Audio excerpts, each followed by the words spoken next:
really pumped for it as well. Guys, this is a best of 3. We're in the semifinals. The other semifinals that's going on right now is between Shattered Gaming and Kappa Wolves. We've seen Shattered Gaming a bit before, but I'm actually... Oh, I was getting a party invite, but they... Oh, I'm sorry. It was a party invite, which is why it was a problem. Getting a game invite very soon, guys. They've picked their map. I actually don't know what it is yet, but I'm about to find out. And it is something exciting. Do we know yet what it is? Yep, I'm pulling you into the lobby now. It is the Tomb of the Spider Queen. Ba, ba, ba. That's exciting. You just casted a game on this map, am I right? We did, and we saw a Kerrigan on there versus a Zagara. Oh, the Kerrigan. The Kerrigan plays. Mm-hmm. Unfortunately, they weren't quite enough. The Zagara was so strong. Wait, was that right? Oh my gosh, I can't even remember. I'm too excited about this one. I'm the worst about remembering past games. I'm like that too, but I really love seeing Zagara and Kerrigan playing together, even though there isn't any remarkable synergy necessarily between them, but just simply because I played Zerg in StarCraft 2. And so I really enjoy that, and I feel like it's just right that Zagara should be strong on the Tomb of the Spider Queen, because she's kind of like a Spider Queen in her own right, you know? I just feel like it's good. I agree with you, and we've actually got a draft link now. The number for you is going to be 2271. Okay. And let's head into the draft.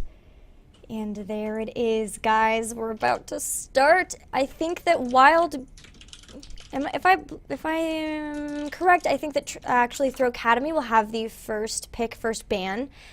So we'll have to see what kind of crazy shenanigans they're going to give us here. Do you feel like we're going to see crazy shenanigans, or do you think we're going to see something pretty standard? I mean, this is the first game of 3. So what I feel like we're maybe going to see is something that we actually talked on Eye on the Storm last week about, which is what we saw in the last game too, sort of the very aggressive comp with the Kerrigan versus the vision-centered comp with pushing. Ooh, okay. I dig it. So, do we have any theories on which team would be the one to pick which? We don't know too much about these teams because, again, this is the amateur series, so this isn't someone that we've been able to study extensively other than the matches we've seen before. But I feel like, I don't know, both of these teams are kind of capable of taking each side. I guess it just depends on who drafts what first. Yeah, I think it'll come down to draft. I think both teams definitely are capable of doing the either or too. I'm sure both teams have a very capable Kerrigan player. She's been huge in the meta before, and she's returning. So I think that people are there will at least be a person capable of throwing out a good Kerrigan. I'm sure that there's good Zagara players as well, but there's also other heroes that can be great on this map as well. So, and actually it is going to be Wild Growth with first pick, first ban, and look who they ban. They not want Seth Thuko on those Vikings. They know. They ban out the Lost Vikings. No vote for you, Seth Thuko. You will not get to play again, at least the Vikings, and when it comes to this game. Nope. Well, that's an interesting ban. I mean, do you think if they did not know that about Seth Thuko, that Vikings would have been someone they're worried about on this map particularly? I mean, I don't know. I haven't seen a whole lot of Vikings on this map, have you? Me neither. We haven't seen a whole lot of this map in general, but I haven't really. But I feel like they might be kind of a later pick to try to figure out, like, okay, what can we do with this hero on this map? And sort of like once you figure out the map and are kind of stable with it, then you can kind of experiment with things like Lost Vikings. But I don't really know if this is something that Throwcademy would even play. It might be something where they wouldn't even pick them anyway, and then they just kind of got a good ban out of Wild Growth there. Yeah, and I mean the lanes are so close on this map that maybe that mitigates some of the really awesome lane soaking ability of the Lost Vikings. So maybe that's why we're not seeing them so much. Is there a lot of their utility is in their ability to spread out.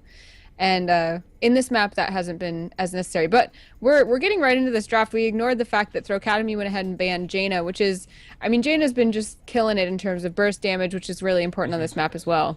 Yeah, she has been. She's great with wave clears as well, and even pushing now that she can apply her chill bonus two structures too, which is the structures are all so close together that if you get a good push going, you can really take down quite a few structures. And so that's a totally understandable ban here. I think maybe last game we even had a Jaina ban as well. So somebody that you could definitely see getting banned out here. But then Wild Growth actually first picking Diablo. They want their pick of the tanks, and they've chosen the Demon Lord. Yeah, their pick of the tanks is really kind of slim pickings in the current meta. You don't really get a whole lot of wiggle room with what you want for a tank. So I guess that makes sense for them to pick Diablo first. A lot of kind of displacement opportunities. And actually, I mean, let me know if this is off base, but you can kind of use Diablo for a little bit of extra vision too with his flames, you know, shooting out from him. So if you're looking for vision on this map, maybe he's someone that you want. I don't know. That could be, but with Throwcademy taking Tyrande, I think they're looking to be aggressive here. Tyrande is one with the, and there it is, followed up by the Kerrigan. And I actually think that we might see, I don't want to call it too soon, but we might actually see Seftuka that on the Kerrigan. I've seen him play her before. I think he likes it, but I think it'll depend who all they end up getting and what they need to play here. But Wild Growth, we'll have to see if they choose to also go aggressive here, or if they're going to try to sit back and kind of be more of the vision-oriented, sort of pushing, trying not to get ganked by Throwcademy. Diablo does synergize very well with a certain Ma.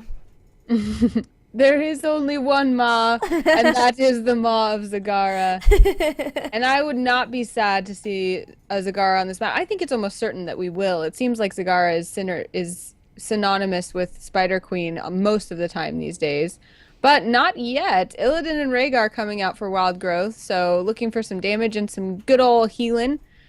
Pretty solid pick there. And a pick you often see together with the Illidan Rhaegar. Rhaegar being sort of probably the choice support you would say here when you're going to get an Illidan, and being able to secure both of those. For them, they're probably very happy about that, not having to sweat it out, like wondering, oh, are they going to take the Rhaegar away now that we've shown an Illidan? So just picking up both of those, and now it'll be up to Throwcademy to respond with 2 picks of their own. There's a lot of sustainability on Wild Growth now because you've got that ancestral healing that can basically bring someone back from the almost dead. Diablo can respawn or, you know, be reborn from his soul. So there's a whole lot of not getting out of the game that is happening for Wild Growth. So Throwcademy's got to be aware of that and make sure that they've got enough damage if that's what they're going for, to be sure to pull them down quick and keep them out of their way. Definitely so. So I'm wondering here what Throwcademy is going to go for. They're dipping into their time pool just a little bit.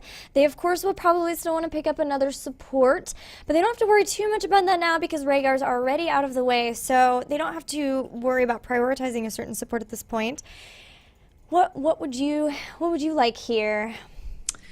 Well, they don't really have to worry about their tank because they can have their pick of what's left. I would assume Wild Growth's not going to go for a second tank. Looks like they are going to go for their primary healer, and that's going to be Brightwing, which is, it always makes me really happy when I'm casting with you, Gilly, when we have a Brightwing and a Kerrigan together, because that was our like alpha hero friendship circle, was those two. So I love seeing them together. But what do you think of Brightwing as the main healer? What are some of her strengths here?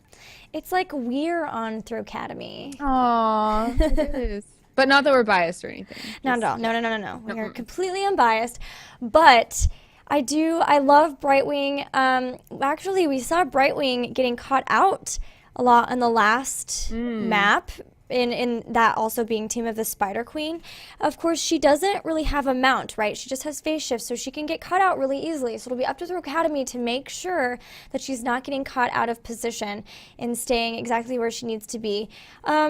Probably will maybe take the blink heal so that even if she does get cut out, she could blink away. But actually, last time we saw the Emerald Wind taken. So we'll just have to see. It's whatever Throwcademy is preferring to do there. We see about half and half, I think, on those when we see a Brightwing in the competition. And then also picking a Vala as well. Yeah, and Vala, of course, just solid damage dealer, someone that you can really count on to do the heavy lifting in terms of damaging the other team. So never really a surprise to see anyone pick Vala, just because she's so strong. But going for some damage as well, Wild Growth is going to pick up Tychus. Tychus and Vala being similar in terms of when and how and why they're picked. So what do you feel about that pick? Tychus is good. We saw Tychus last map as well. Actually went with a laser drill. But what I'm really surprised about here is that we haven't seen a Sylvanas, who is very, very effective on this map. And I don't think that we're going to see. Throwcademy's got to pick a tank, right? And Wild Growth will they could pick up the Sylvanas and just go with the single healer of Rhaegar. But they also could go for a Tassadar, which would probably be what people mostly think. Oh, that was strange. Something happened there for a second. So we'll just have to see. Wild Growth is dipping in. They're taking their time. They're thinking about what to fill here. We could see a Sylvanas, but it would be really interesting, definitely, to see a last pick Sylvanas. And actually, it's going to be Falstad. Interesting. So an interesting blend of mobility there, as well as a heroic that could be kind of devastating on this map, actually. Yeah. Yeah. No Zagara, no Sylvanas. My mind is blown here. Yeah. And Stitches. Okay, Stitches I love as a pick on this map because the hooks can be just like day ruining for the opponents. I like that pick, but yeah, really interesting that we are not seeing a Zagara. I was certain we would see that because we're so hyped about how Zagara works on this map, but why do you think these teams opted to not do that? What do you think they're trying to go for? You know, I'm not too... I mean, Throwcademy is definitely going for picks. They have a Kerrigan who can pick somebody, they have a Stitches who can pick somebody, or they can pull people off from that. But I was surprised that they didn't pick an Uther with that then, so that they had another stun on top of the Tyrande stun to kind of keep people held down once they were picked. But Brightwing will be able to polymorph, so they're still going to have some CC there as well. As far as Wild Growth, they're definitely going to be looking to put on the pressure here as well. I mean, they've got the Illidan who can jump in and continue to chase people, and so that's something that Throwcademy will definitely have to consider as well. Yeah, sorry, I was muted for just a second on accident. No worries. Really interesting that we're not seeing, like you said, the dual support from Wild Growth, which is still kind of the prevailing standard, is to have 1.5 supports, a Sapassin alongside a healer. And Falstad as a pick, I'm really interested to see if they can make it work, because we always kind of have this conversation, Gilly, where we're like, oh, they're doing something that's not two healers. Could it be awesome? Could it be the new meta? And generally, it has not been. So we're still looking for someone to prove us wrong, but it seems very dangerous for them to be taking these kind of risks. Yeah, it is a best of 3, so they do have sort of a buffer map, but nobody wants to be one game behind either if you can help it. But we have started to see people move away from the double support just slightly. They're still taking it, but when we see them move away, it typically is back to a 3 damage dealer type of composition. We actually saw a really cool one with Thrall earlier, where it was like Thrall is almost tanky but still puts out a lot of damage, and then a Vala and Jaina on top of that, which I don't even need to go into further how that went. They definitely won. But it was pretty cool, and it's cool to see some of these changes to the meta happening, especially after the last patch and as people sort of evolve their play styles, especially to the new map. And Rhaegar is one that is probably one of the best equipped to be a soul support, in that he can do so many things well, and he can really put a team on his back, if you will. That ancestral healing being something that can really change a team fight completely, almost giving you an extra player on your team in a lot of cases by bringing someone back from the dead. So I'll be interested to see how it works, and I'll be interested to see how they use Falstad's unique abilities on this map, because this is a new map. We haven't seen it played too much. We haven't seen kind of the full extent of what these heroes can do here. So I don't know. I'm not as familiar with Falstad either as you are, so I'm interested to see what we'll pick up. Yeah, a lot of his abilities are based on where you're at in the team fight, and you don't want to be too far, but you don't want to be too close either. And so I think it's going to be really neat to see how he will work on this map, because everything is closer on this map too. But let's go ahead and introduce these teams. We've got Throwcademy in the blue with Sefthuko on the Kerrigan, Casus Requiem on Tyrande, Luda on Stitches, Yam on Vala, and Jason on the Brightwing. And it actually is Luda. But It's not Iuda, it's Luda. yeah, but he actually apparently likes being called Iuda too, so it's whatever you feel, I think. That's cool. Some Uda. And then in the red team, Kill You Zion is playing Diablo. Tychus will be played by Grim Reaper SF. Jimmy will be on Rhaegar. Blythok will be Falstad. And Jordo will play Illidan. And they will make up Wild Growth in red.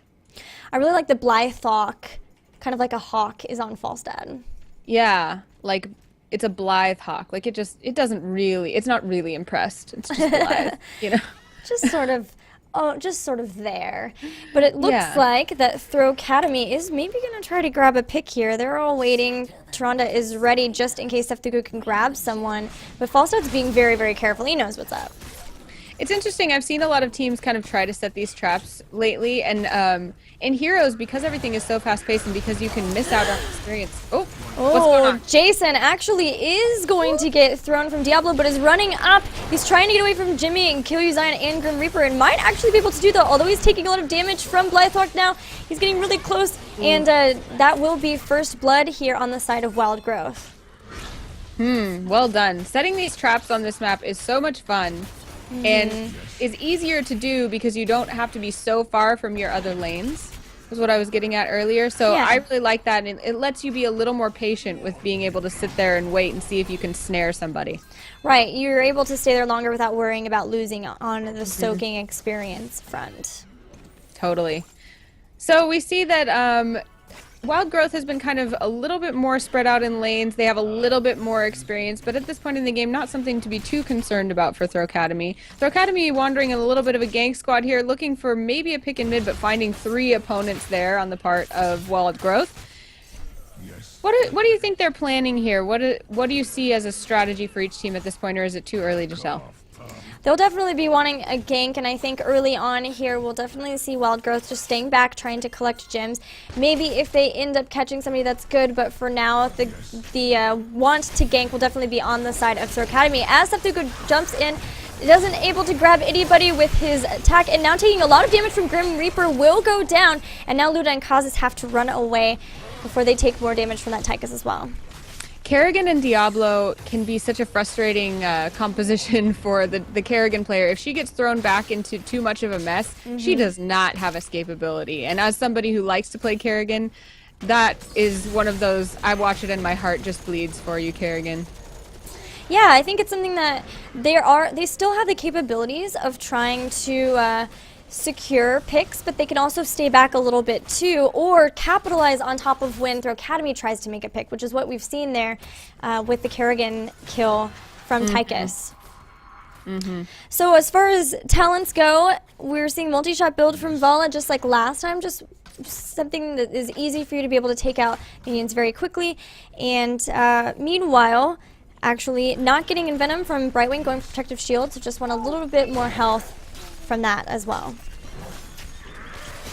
Kill You Zion getting pulled by both Seftuku and Luda, and even stunned by Tyrande, but still he's Kill You Zion, he's Diablo, he can take a ton of damage, and he does. And actually, Luda is the one who takes more damage in that in that regard. It's so difficult to try to kill a Diablo in this early game.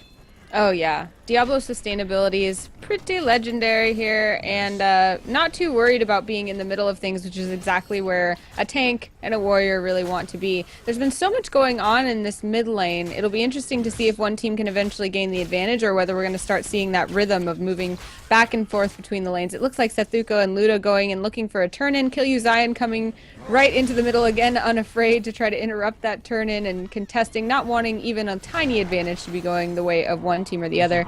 It looks like there are 17 gems turned in for Throwcademy and 28 for Wild Growth at this point, so they are bullying them out of the way quite a bit. Seftuku getting pulled back again and again. The escapability is very low there. It looks like Seftuku will fall. Kerrigan dies again, but Yam joins them down in the mid lane to chase Wild Growth back to their gate. They have managed to grab 3 kills at this point, and 0 kills are on the counter for Throwcademy. Yeah, not only was that overpower so good from Diablo, but on top of that, he had just an amazing body blocking, just moving in every which way Seftuku wanted to. And because of this, Wild Growth is going to be able to secure the first turn-in and the first Web Weavers. Yes, and the web weavers, in case you're just starting to be informed on heroes or on this map, the web weavers will spawn where the lanes are pushed to. So at this point, you'll see players a lot of times trying to just grab a little bit of push in a lane like we see from Wild Growth here in the middle, because the web weavers will get to go that far down the lane. Really nice placement on the mid lane web weaver. Looks like we have about a central position in the top, and then also a great push down in the bottom. So Wild Growth has to be happy with this. Oh man, Yum almost getting caught out, gave me a little bit of a heart attack, and now Throwcademy is just trying to take down these web weavers as much as possible before they get any really sort of hard engages from the side of Wild Growth. They have taken out mid, and bot's almost gone as well. Top will be the furthest along, but also is almost dead. So they're able to take care of these without losing too much here. I think they've only lost one tower on bot and actually none other ones. So that's good. They're still a little bit behind in experience, but they're on the same talent tier and only slightly behind. So really good defense there. Yeah, I expected a lot more damage from that. I mean, this is still early game and things are going to move a little bit slow, but really great job on behalf of Wild Growth making sure that they mitigated the amount of damage that was going to do. And now they do have... Kerrigan getting pulled, and then the Illidan jumping in just at the last second secures that kill, and so they will jump ahead in experience that way just a little bit for that kill. Kerrigan quite difficult to escape, and now we're seeing that mid-gate falling, taking advantage of that death. Wild Growth is going to not relent until they have to. Grim Reaper getting a few last shots before finally retreating, as they did have Yam, Luda, and Cass's Requiem now joined by Setsuko in the mid. But Wild Growth is going to fall back and grab a little bit of turn-in action and dodge the Hook of Stitches to get away scot-free. This is something that I always find really difficult when you're behind, is trying to find a good place to turn in, especially when you're behind in experience. Now right here they're at the same talents, but any kill could actually put Wild Growth into having their heroics at level 10. So you saw Throwcademy back up immediately. They really do not want to force an engage here. It's really interesting, actually. Both teams had enough gems at that moment to turn in, so they really are fighting over these. But it looks like there will be web weavers for Throwcademy. The blue web weavers will be spawning. It looks like players paying attention to the lanes, but in this case, Wild Growth looking to push back on their own. Throwcademy falling back and actually grabbing their bruisers to help with this push. Yeah, both teams picking up their bruisers, actually. You see a lot of teams trying to do that, grabbing them right before, just so it makes your push in mid a bit stronger. Luda trying to grab a hook on Jordo, but just not quite able to. And now we're going to see the mid web weavers go down very quickly with just a fight between the knights, and everyone will move up to top with the exception of Falstad and Brightwing, who are able, by the way, to both move up. There's a hook on Jordo, but he's able to get away. Yeah, interesting to note that actually Wild Growth does have enough gems at this point to also complete a turn-in right after this one. So that's something that Throwcademy is going to have to be aware of, is what position will this leave us in?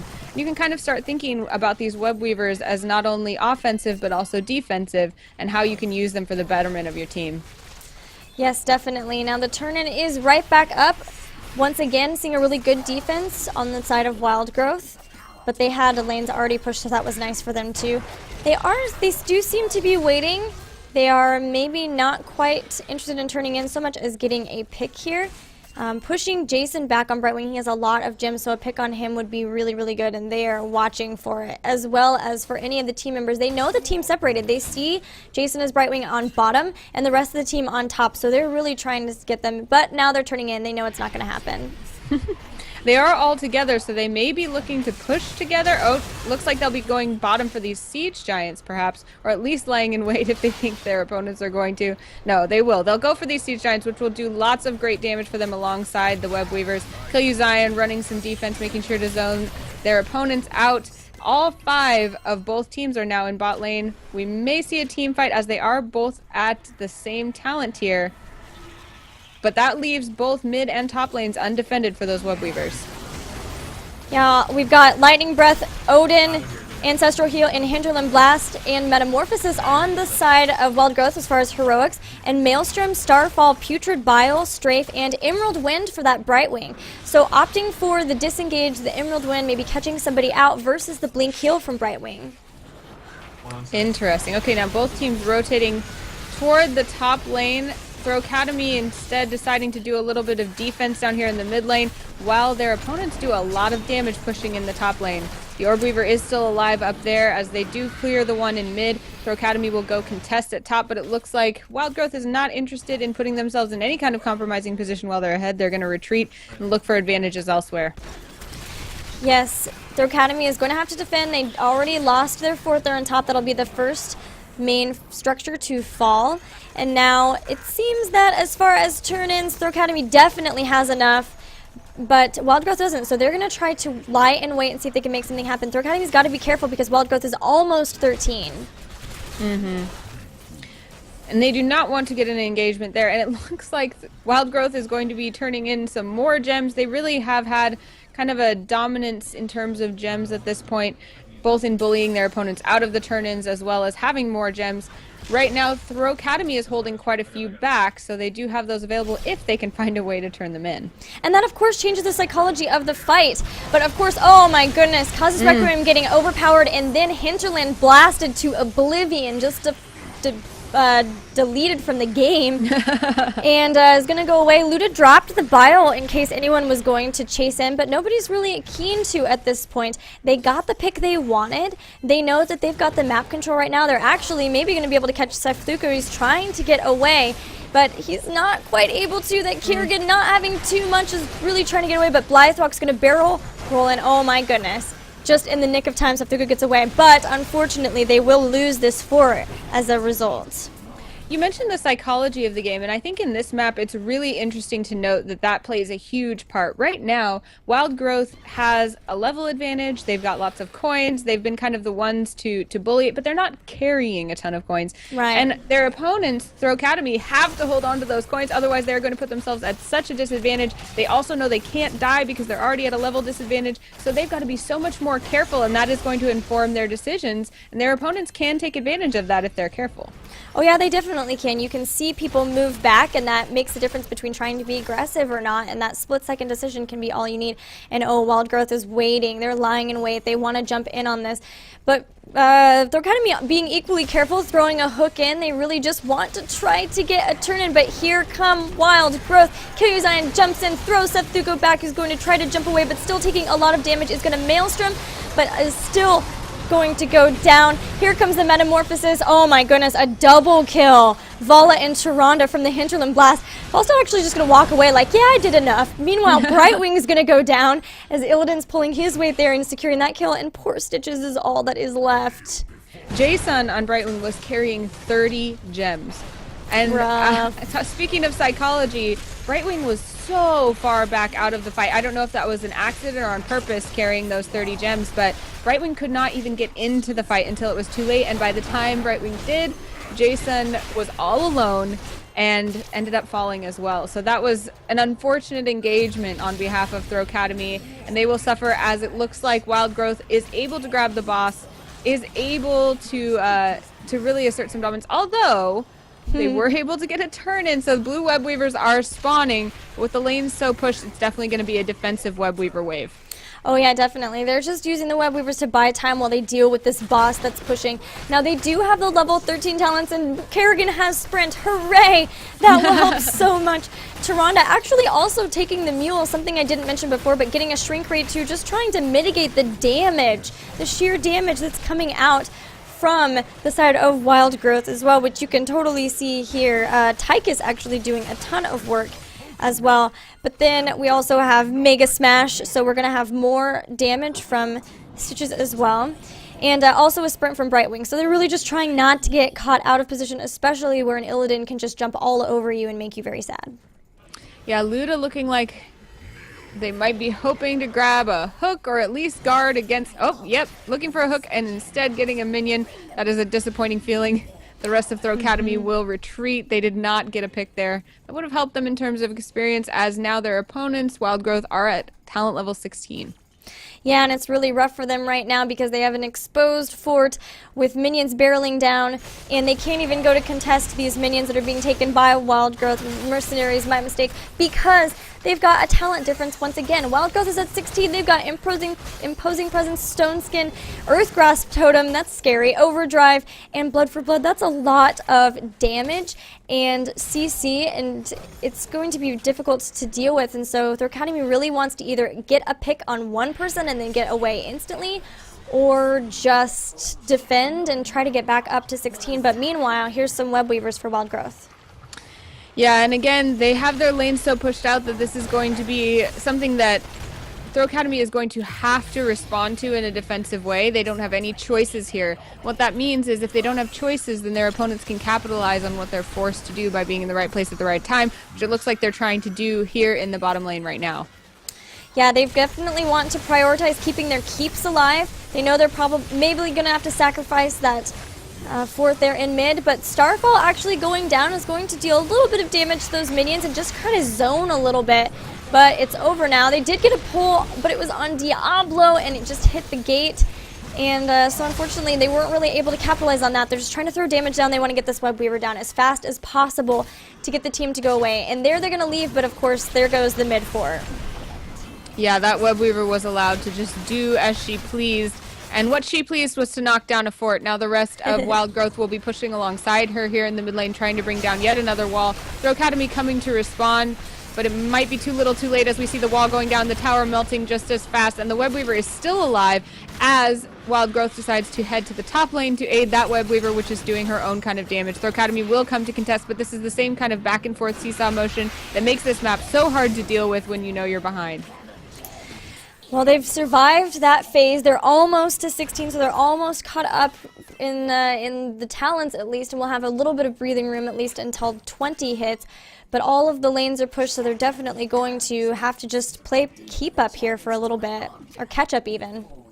The momentum has definitely been on the side of Wild Growth here. It's interesting to note that it's been a very slow and steady pressure, though. There really hasn't been a change in which direction things have been favoring. So what that means is that Wild Growth has really made good decisions, although Kill You Zion does get pulled by Ludo, but instead Kill You Zion pulls him over his shoulder, and Ludo goes right into the middle.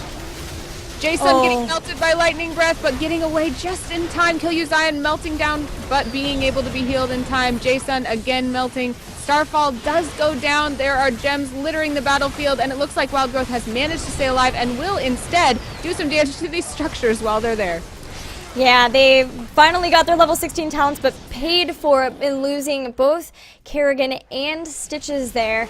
Jordo doing a lot of damage as that Illidan, and they were able to get a keep for their efforts, and so that's going to be very difficult now. And they're even stealing these offensive bruisers on top of it to add insult to injury. Yeah, that's one of the only things that Throwcademy has been able to do is consistently keep those mercenaries coming, and now that that is not available to them, there aren't a whole lot of advantages that are left to take. They could try for the siege camp down in the bottom, but most likely get picked off if they do because they'd be so far out of position and away from their push lanes. So really they've got to sit back, defend, and hope that their opponents make a mistake at this point. One really nice thing, at least, is when you're defending like that, you've got to push back the lanes. You are able to pick up quite a few gems right in a row, so it's possible they might be trying to do a turn-in, but they're still a little ways away. And meanwhile, Wild Growth has just picked up the sieges on bottom, and they're starting their final trek to level 20. And level 20 is not something that Throwcademy is looking forward to on behalf of Wild Growth. They do have their level 16 talents, but that would put them 4 levels behind, and the level 20 talents are quite strong. So now they're up here in the top lane, like you said, gathering lots of gems, but they're probably going to be looking for somewhere to turn in without being subject to pulls or attacks from their opponent's Wild Growth. And Wild Growth is really just crocodile lying in wait for them to try and turn in. They're just saying, just try it. Yeah, they're doing actually a really amazing job of standing where they know that Throwcademy would want to go next, right? They know that they're attacking these minions up top, so the natural course would be go to the turn-in and mid, and so that's what they've tried to do. They lie and wait there and just wait and see if maybe they can catch somebody out. There is 2 Blood for Bloods here on the side of Throwcademy, so if they're able to nuke somebody down, like maybe that Falstad, that would take out all of those stacks of gathering power, which would be very nice for them. Or even maybe the Illidan, but he's going to be tough. He's very sneaky. But if they were able to nuke somebody down very quickly that might help them turn the tide of a battle. They definitely need to win a team engagement here. Yeah, we've got mercenaries pushing in the mid lane as well, which means that Throwcademy is going to have to respond to those. They have to respond to pretty much everything that Wild Growth throws at them. Wild Growth going to the top now, they also have to respond to the enemy team. So really having to make tough decisions on what they're willing to lose at this point. Throwcademy actually wants to fight here. They want to force a fight before the enemy team hits 20, but they're so close, and there they are. They've hit 20, and now they're going to have to play the game of trying not to get into a fight, but trying to come back in this game somehow. And so far, all it's been is just trying to stop it. They do get a pull on Blythock, but he's able to barrel roll away no problem, and they're just going to go to mid and push back this push. Yeah, on other maps, if you see a team, you know where they are on a far corner of the map. You know you have some room to make other decisions. On this map, you do not have room. Teams can change their mind in just a second. Oh, Luda going for that hook, but instead getting a minion and not being able to get that pick they so desperately need.